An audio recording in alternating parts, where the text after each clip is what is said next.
It's my pleasure now to introduce my first two guests today who are here now in the studio to help dive further into this issue. Rabbi Dov Halbertal is the former head of the Office of the Chief Rabbi of Israel and a former lecturer in Jewish law, and Rabbi Meir Azari, the senior rabbi at Bet Daniel in Tel Aviv. Thank you both of you for coming in so much. Thank you for having us. All right, so my first question, which actually I'd like to direct at you, Rabbi Halbertal, is, as we've heard, proponents of the bill say that it's necessary to close markets on the Shabbat in order to preserve Israel's Jewish character. Do you believe that that's true? Absolutely, absolutely. There is nothing that symbolizes more the Jewish appeal than Shabbat. Shabbat is the most symbol, the best symbol of the Jewish nation, all over the generations.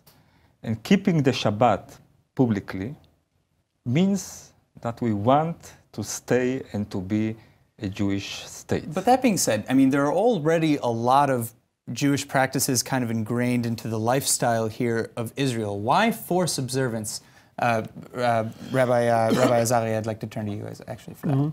I agree that Shabbat is a great symbol in the Jewish tradition and probably in the Jewish state as well. But you don't force Judaism. You bring Judaism to people by love, trying to touch their heart and their mind with love and not by religious coercion. We saw what happened years ago when the law of Hametz was presented to the Israeli community. I grew up in Haifa, and I don't remember that people had Hametz outside. Since the law was brought and the Knesset voted, that affect badly upon how Jews observe Passover. And this is what will happen. A negative effect? Of course, of course. Go to the press later, after that decision that was made by the Knesset, and see the results, what happened in Chok HaChametz. The same thing will happen here. And we see that during the last 3 weeks, since that stupid law was brought to the Israeli community, how many cities approved laws that open publicly now the markets during Shabbat? Givatayim, Ramat Gan, and take, you know. So aside from that, I mean, with that in mind, again, if we take this and go down a slippery slope fallacy argument, you know, why not force even more or more observation, more religious observance? Why stop with Shabbat? Because it's not possible. The only the only way to force something is by understanding that you have some reality. And I'm not agreeing with the rabbi here. I think the state of Israel has to have identity publicly, declared very clearly, and it helps. It's not that there is marriage laws. There are marriage laws here.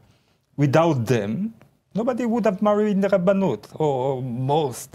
But on that same vein, I think that there's a very large push among young people to avoid the Rabbanut.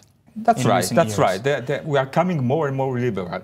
If we, I mean the religious sect here in Israel, if we'll not, it's not forced to keep the Shabbat. That's not right. It's a question. It's a debate on the Jewish identity of the state. It's a debate, and we think that bringing such an identity to this state, it's not forcing something. We are Jewish. We couldn't have forced, let's say, somebody not to watch the television in Shabbat. We couldn't have do it. Nobody, but everybody here understands. Here, inherently and inside, they understand that keeping the Shabbat the way the Jewish tradition, long in generations, kept, they felt that there is something in it. Rabbi Azari? I can understand Rabbi Dov and his desire to have full Shabbat.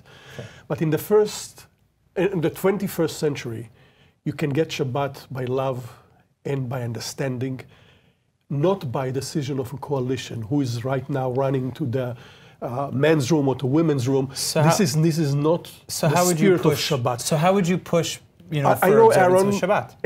And probably your viewers visit Tel Aviv during Shabbat, and they feel that Shabbat in Tel Aviv is not a regular day. We have to come to understand that people needs different type of Shabbat. People want to celebrate Shabbat in a different way. And I think that Shabbat came to some kind of really a status quo. Sure. Why to touch it? Why to change it? Why to force people to do something?